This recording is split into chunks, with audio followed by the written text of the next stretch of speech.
నీ గుండెలో ఉందా ప్రశాంత అంటూ ఆట పట్టిస్తూ ఫ్లటింగ్ చేస్తూ వచ్చేసిన రతిక రియల్ ఫేస్ని బయటపెడుతూ వచ్చేసిన గౌతమ్ నామినేషన్ ప్రక్రియ అందరికీ తెలిసిన విషయమే. ప్రశాంత్తో ఎంతో ఫ్లటింగ్ చేస్తూ రతిక అయితే చాలా మంచి ఫేమ్ని సంపాదించుకుంది ఉన్న వారంలోనే బిగ్ బాస్ హౌస్లో. అటువంటి రతిక నామినేషన్ ప్రక్రియలో పల్లవి ప్రశాంత్ని నామినేట్ చేస్తున్న సమయంలో తను చెప్పిన విధానంపై ఇప్పటికే అందరూ ఫైర్ అవుతూ ఉండగా ఇప్పుడు మరొకసారి గౌతమ్ చేసిన నామినేషన్లో తను మాట్లాడిన విధానంపై ప్రతి ఒక్కరు కూడా తన అసలు రూపం ఇదే అంటూ ప్రశాంత్ని ఓటింగ్స్ కోసమే వాడుకుంటూ తనతో అలా ప్రవర్తిస్తుందని, ప్రశాంత్ ఆట కూడా పాడు చేస్తుంది అంటూ ఇప్పటికే రతిక పైన విరుచుకుపడుతూ ఉన్నారు.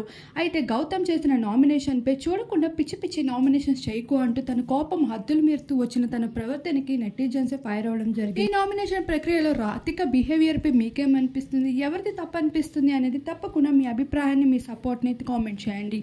అలానే ఇలాంటి మరిన్ని ఇంట్రెస్టింగ్ అప్డేట్స్ కోసం మా ఛానల్ని సబ్స్క్రైబ్ చేసుకొని పక్కన ఉన్న బెల్ ఐకాన్ని యాక్టివేట్ చేసుకోండి.